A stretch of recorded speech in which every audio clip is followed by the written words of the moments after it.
So if you haven't been here the last few weeks, you are coming in right at the tail end of a conversation we've been having all month long during the month of November about the messy and painful parts of life, both out there in the world, because there's a lot of stuff going on in the world, but also right here in our own lives. And so we've been talking about those situations where it seems like that you just want to do something about them, but you're not really sure what to do. And sometimes it feels like there's nothing really that can be done. There's nothing for you to do, where you're just sort of stuck with the reality of what is. And so maybe for you, it's something in your marriage, and maybe it's something that you can't quite put your finger on, but it just feels like something is off and things are sort of drifting, but they don't want to talk about it. And so it just sort of sits there with you all day, every day. Or maybe you're coming off like a breakup, or you really thought that person was the one, and then it just sort of fell apart, and now you're single, or you're single again, and you're looking, but it just feels like maybe there just isn't anybody out there for you.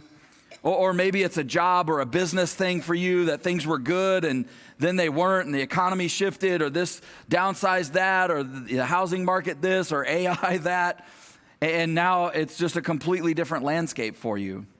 Perhaps for you it's a medical diagnosis, and there's all this uncertainty about the future because you just don't know what any of it means. Or maybe it's one of your kids or your grandkids that there's something going on with them, but nobody really knows, and they don't or won't or can't really say what it is. And you desperately want to help them, but you just don't know what to do because there's nothing really you can do. And it's devastating because, well, it's your kids and it's your grandkids, and so it's just there with you every day, and you can't get away from it. Or maybe you've been battling anxiety or depression, and you don't even know why, right? It just kind of came out of nowhere, and nobody really knows because you don't know who to tell or really how to tell them or what to say, because on the outside, everything just kind of looks great, like your life is pretty good. Maybe for you, it's more existential, like you have a good life, but the only way you can describe it is like your soul hurts. You haven't been necessarily one to get super philosophical, but you also find yourself with this nagging question day in and day out, just wondering really if this is really all there is to life. Whatever it is that you're carrying, there are times when it just feels so big, right? It just feels overwhelming. It's so hard, maybe even just to sit here, to even come to church. You almost didn't show up today because it's just all consuming, and it's all you can think about, right?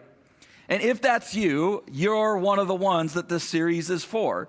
And if it's not you, chances are it's somebody close to you, so you're one of the ones that this series is for.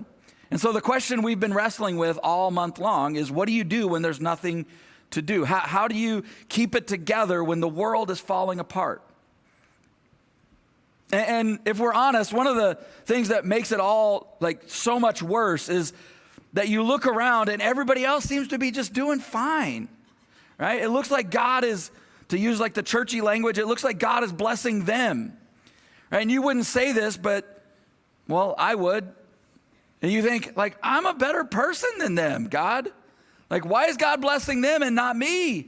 Why is God answering their prayers, especially when they're not even good prayers? They're just kind of ridiculous prayers. They're just like, you're in a small group or you're with a group and they're like, guys, I just had such a rough week. I couldn't find the keys to my brand new car. And so I just stopped and I prayed, and I can't explain it, but God just came through. And while they're talking, you like look up and you're like, really, God? Like that's the one you're going to answer? Right? Because you're thinking like, oh, that sounds so hard, misplacing your keys for like 12 minutes. Hey, look, I know I've got a real prayer request. Like my son just got arrested, or my kids got cancer, or my dad fell off the wagon, and we've been praying for months. And so I've got kind of a suggestion for what you can do with your prodigal car key. And you hate the fact that you think things like that. Maybe I'm just allowing my intrusive thoughts to come out in my sermon. I don't know. Because you want to be happy for the happy people. You want to be happy for the blessed people. But when your life is a dumpster fire, it's just kind of hard sometimes. And so as we get going today, I want to speak directly into the emotional center of this conversation. And so I want to begin with what I think are two of the most powerful and profoundly beautiful promises from God in the scriptures. The first is found in Psalm 34, verse 18. It just simply says this. It says, the Lord is close to the brokenhearted, and he rescues those whose spirits are crushed. And so there's good news this morning. If you're brokenhearted, God is close to you. That if you felt like life is just crushing in on you, like your spirit is being crushed out of you, that God, you're the exact candidate for the kinds of people that God comes in and rescues. The other verse is straight from God's mouth. It's found in Hebrews chapter 13, verse 5. It says this. This is God speaking. Never will I leave you. And he's speaking to you. Never will I forsake you. Never will I let go of you. Never will I turn my back on you. Never will I abandon you. Never will I stop helping you. See, I want you to know that despite what seems like evidence to the contrary, that God is not absent, he's not apathetic, and he's not angry. God is not absent, even when, or maybe especially when it feels like he is. He's not apathetic. He's not like, what was your name again? Let me write that down. I'll get to you when I can. I don't know if you know this or not, but I got a few other things going on other than your car keys, right? I don't know if you've heard what's going on in Ukraine, so maybe just settle down a little bit because I got things to do. No. God is not apathetic towards you or your situation. And he isn't angry at you, which is often what most of us feel like when we're in some of those moments, right? Like, God, what did I do wrong? Why is God or the universe or whatever you happen to believe or karma, whatever's out there, why are you mad at me, God? Why are you punishing me?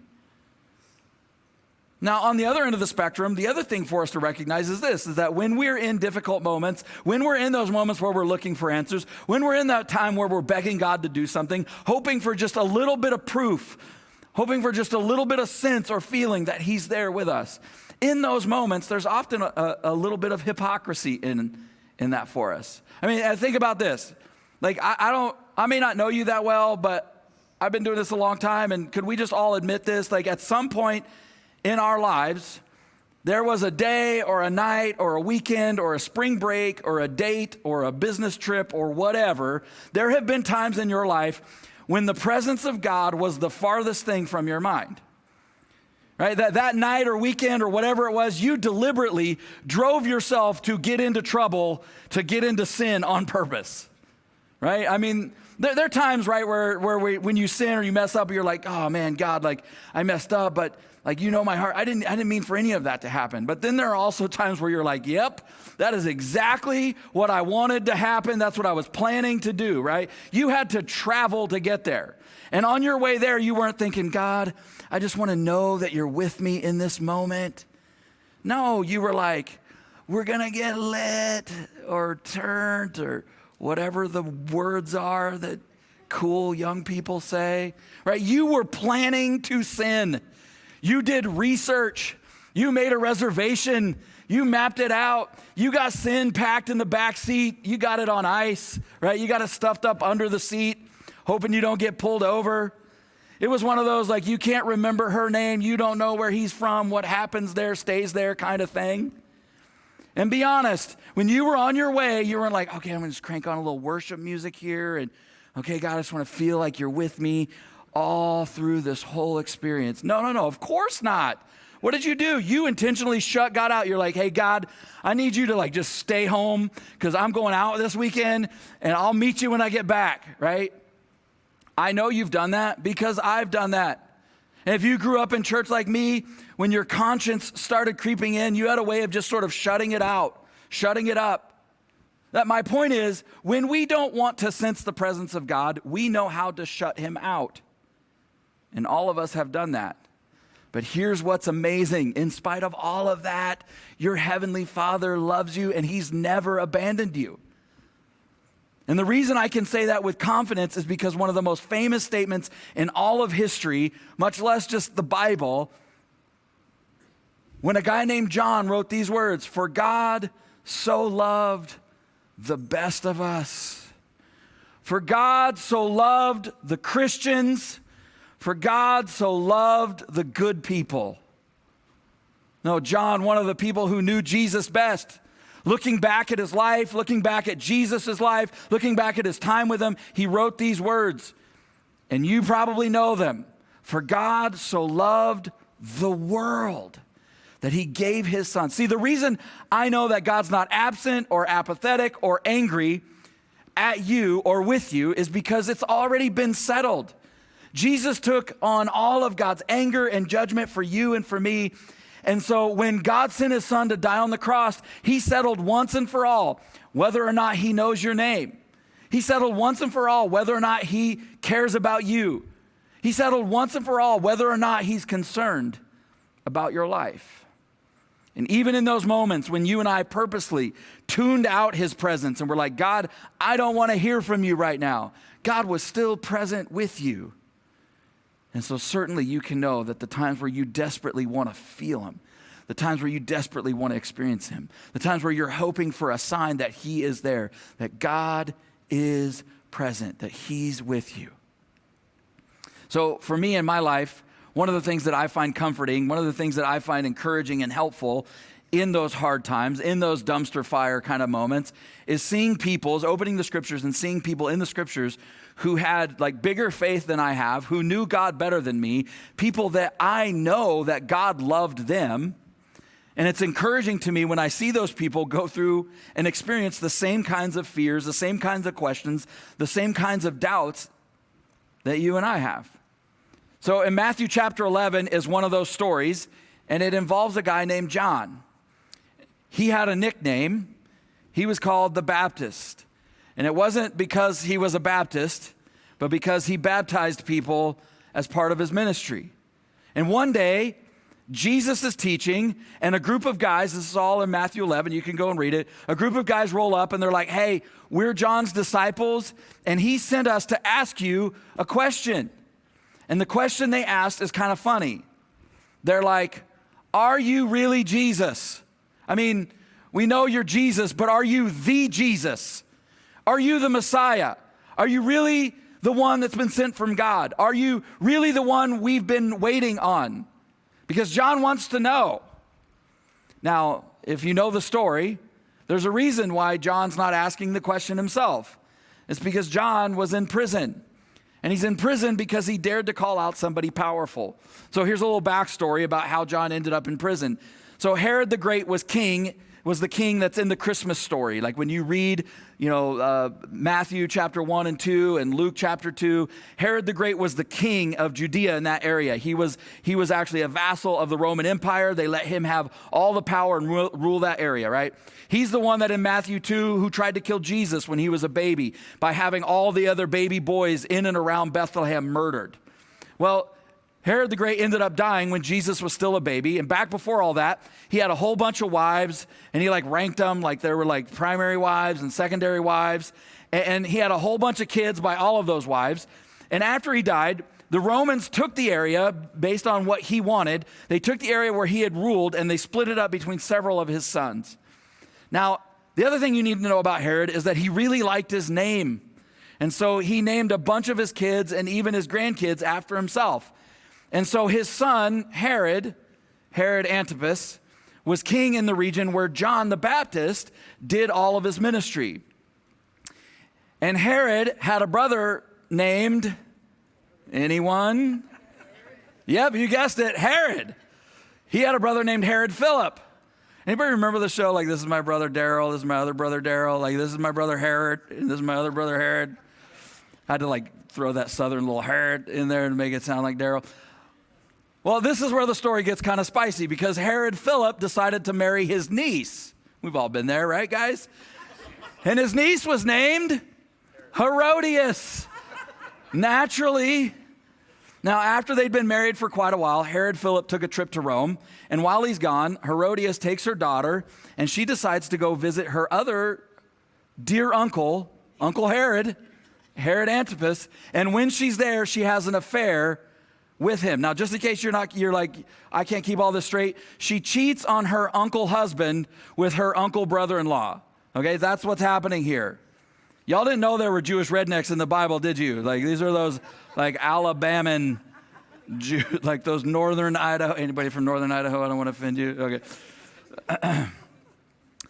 So Herodias ditches her original Uncle Herod and marries her other Uncle Herod. By the way, just to remind you, these are the people who are ruling the people of God. And think about that, all right? Now, and as you can imagine, that whole situation between Herod and Herodias was a huge scandal. But when you're kings and you're powerful, nobody really says anything to you, except if you're John the Baptist, you don't really care about that. So when John was preaching about sin, he regularly called them out and used them as an example because of what they had done. Now, Herod Antipas, we don't really know if Herod Philip cared, but he was the lesser Herod, so he doesn't get a vote. Herod Antipas, the powerful one, he didn't really care. He kind of thought it was funny. He was like, oh, this is great. Everybody kind of knows. Everybody's in on the joke. But Herodias, she did not think it was funny. And you know what they say? Happy niece wife, happy life, right? Okay? And so she has her new Herod arrest John and throw him in prison. And as John is in prison, lots of time, it just goes by and it goes by and it goes by and nothing changes and nothing happens. And what happens when you're in a tough spot and lots of time goes by and nothing happens?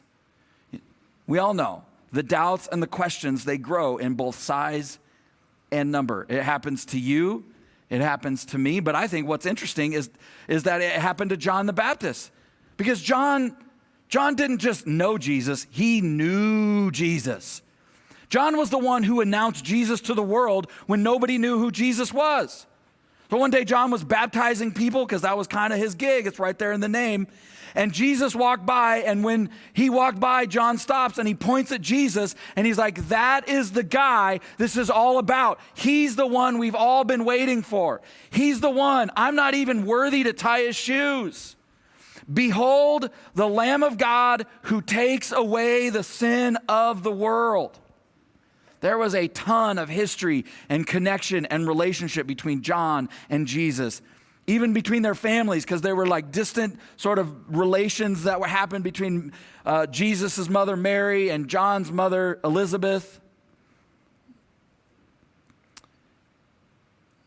So look at what Jesus said about John. Matthew chapter 11, verse 11. Jesus says, I tell you the truth, of all who have ever lived, none is greater than John the Baptist. He's the greatest man on earth. That's what Jesus said. Of anybody who's ever been born, anybody who's ever lived, nobody's been greater than John the Baptist. And when I hear that, I think that's a pretty cool thing to have Jesus, the Son of God, say about you. But I immediately go, okay, well, if that's the case, Jesus, then what are you doing? You're God. Get over there and break him out of prison. Set him free. Fix the situation. Don't let them kill the greatest man on earth. But Jesus doesn't break him out.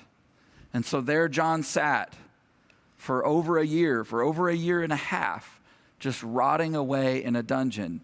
And it's not like there was due process. It's not like he was waiting on his trial.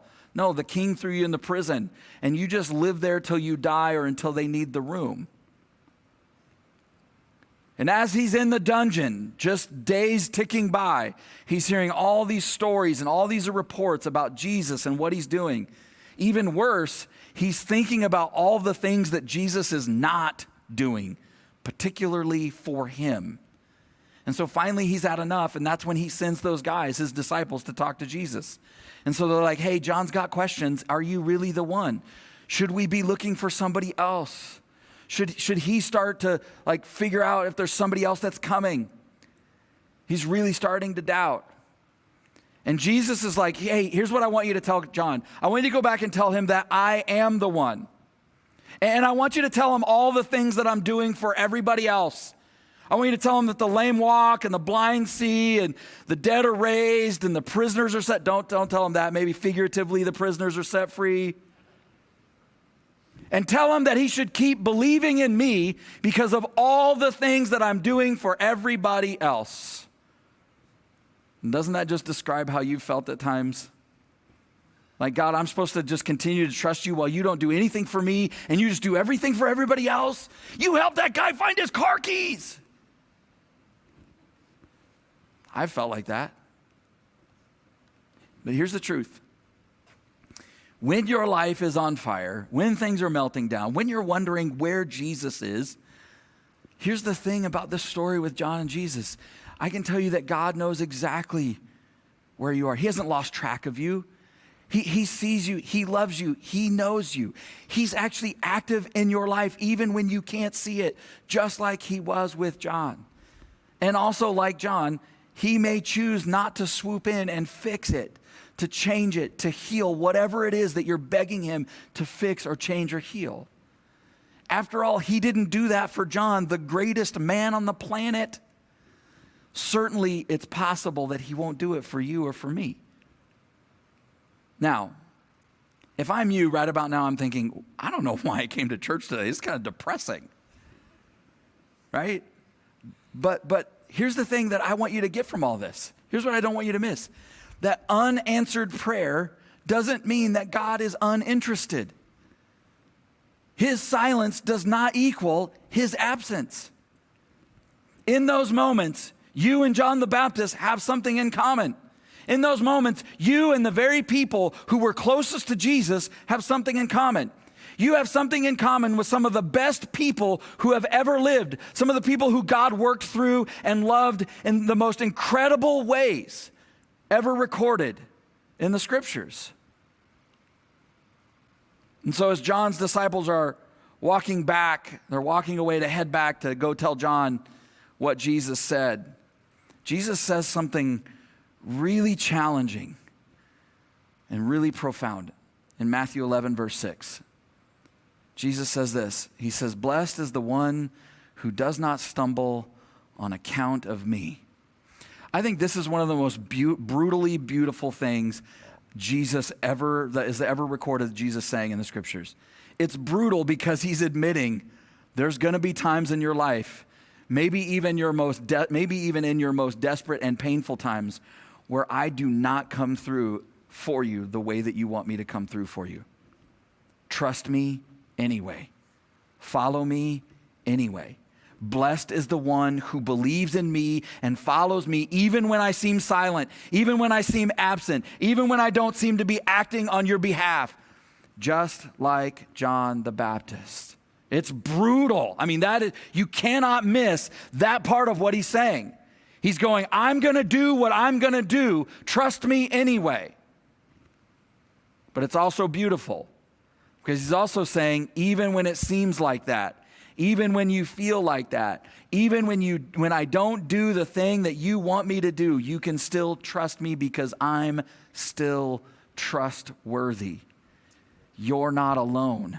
I'm still with you. I still love you, and I still got you.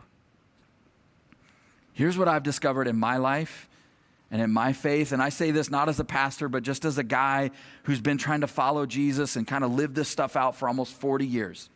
As someone probably like you, who life has kicked the crap out of me quite a few times. Somebody who's had their fair share of crazy dumpster fires. Here's what I've discovered. That the struggles of our lives are always at the epicenter of what God is doing in our lives. The struggles of our lives are always at the epicenter of God's activity in our lives. That the place where it's just like, God, I'm mercy, it hurts, I don't want this anymore, help me. That is the place, that is the very experience, the very ground where God is moving into your life and trying to do something and shape something and heal something and work something in your life for you. That the thing that we want removed is often the very thing that God, in his infinite wisdom and his infinite love and compassion and goodness, that God has chosen to use. And we just go, I don't want that. And God's going, trust me anyway. Blessed is the one who does not fall away or does not stumble on account of me. By the way, if you know the end of John's story, Herodias gets her ultimate revenge. She waited for her moment, and then she had her daughter manipulate her great uncle, stepdad Herod, into having John executed. And it was horrific.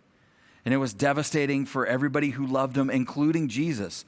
In fact, if you go back and read the story in Matthew, it says that when Jesus heard the news, that he went and got in a boat. It's one of the few times that, like, there's only a handful of times where it tells us that Jesus walks away from everybody else to go be by himself.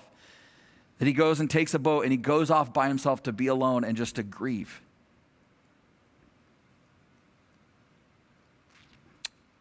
But here's the thing. Here's the truth that's really hard for us to deal with. When John died, he got an upgrade. He got an upgrade. See, God loves you and he is good and he's got good planned for you. But also, this is not the end of the story. This is the middle of the story. This life is not the end of the story, it's the middle. So one of my favorite worship songs really the last year has been a song called Fear Is Not My Future. And part of the lyrics of that song say this. There's a bridge in the song that says this.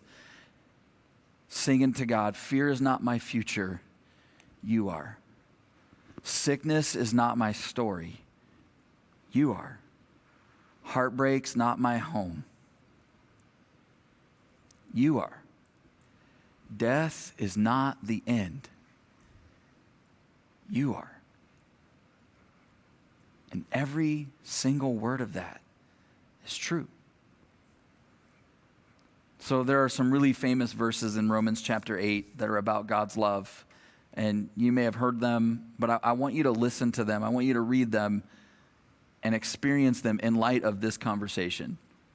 So in Romans chapter 8, verse 35, the Apostle Paul, who's writing this, who had so many dumpster fires in his life, so much pain, so much heartache, so much challenge, so much difficulty.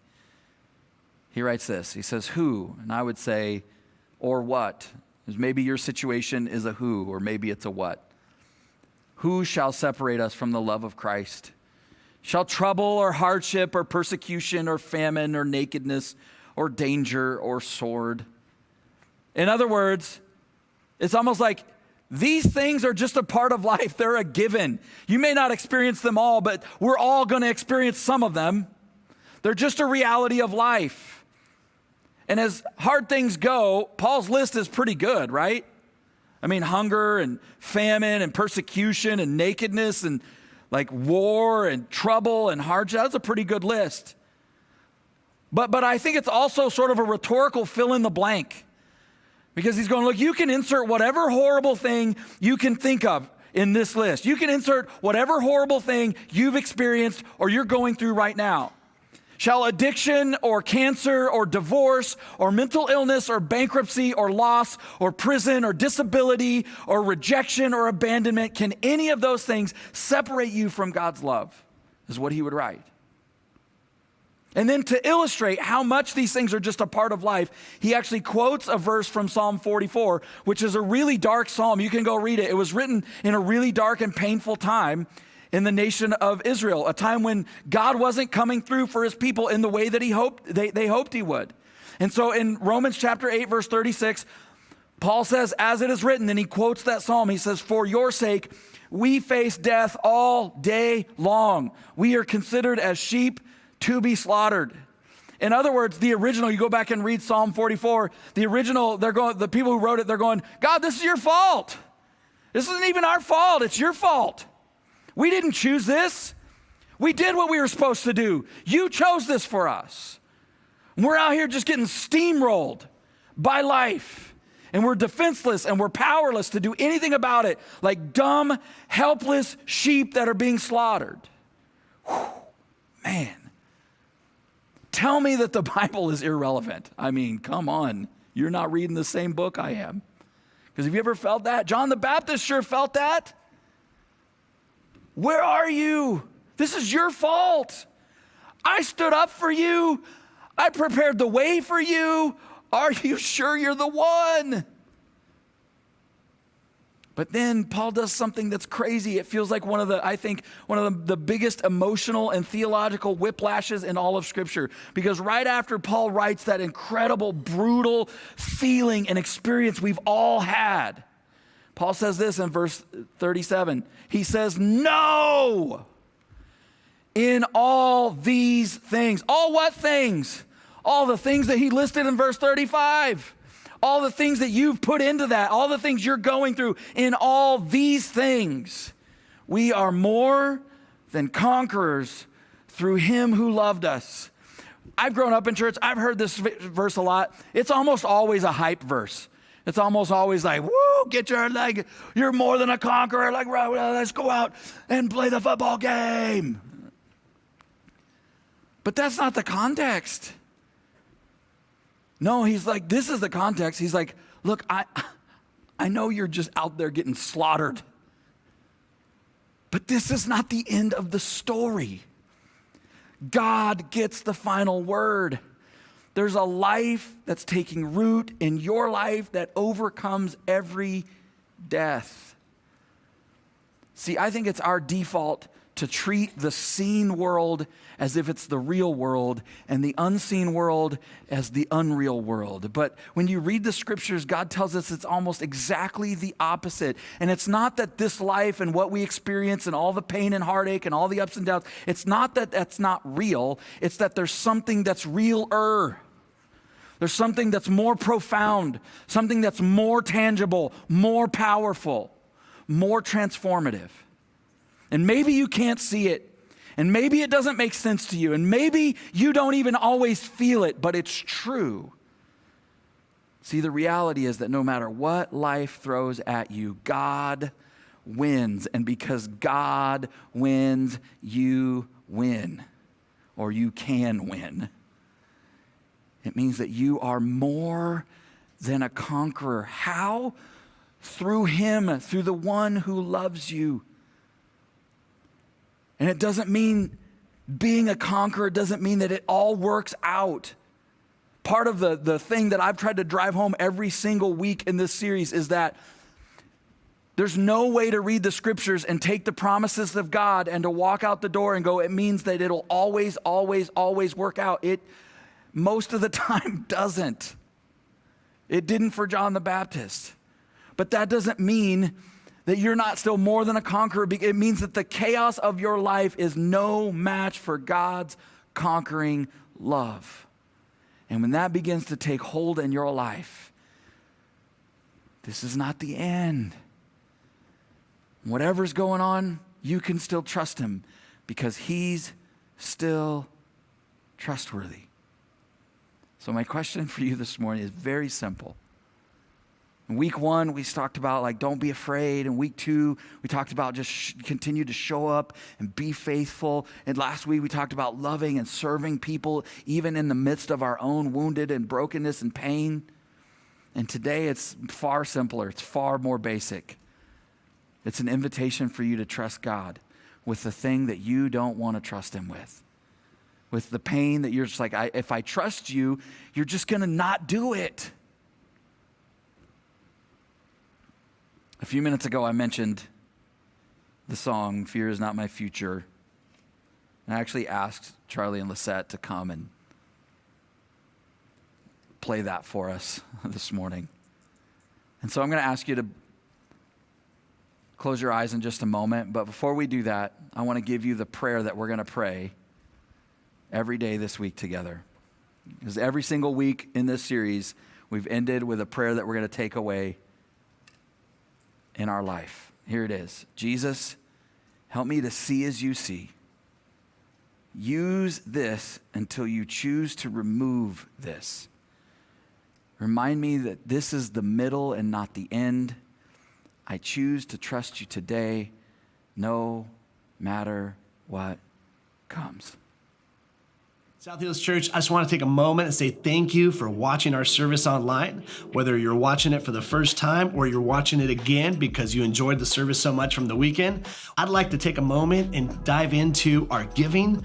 Every week we give people the opportunity to give back and give to the local church so that God can continue to bless your lives and bless your finances. Here at South Hills, we believe that everything comes from God. We believe that he's the one that chose us and brought us into this world, gave us our gifts and talents and abilities. And I just want you to know that when we give, we are giving back what God has already given to us. If you've ever seen any of our envelopes at a South Hills campus, you'll see on there that it says, every week at South Hills, your generosity is giving people the opportunity to live a better story. And there's a scripture on there in Matthew chapter 6, verse 21 that says, where your treasure is, there your heart will be also. So I want to encourage you today to click down below and set up your giving, whether it's for the first time or whether you're doing reoccurring giving. We have 4 ways to give here at South Hills. 1, you can do it in person at any of our campuses through an envelope. Or 2, you can actually text any amount that you would like to 84321. And the third way is to download our Church Center app.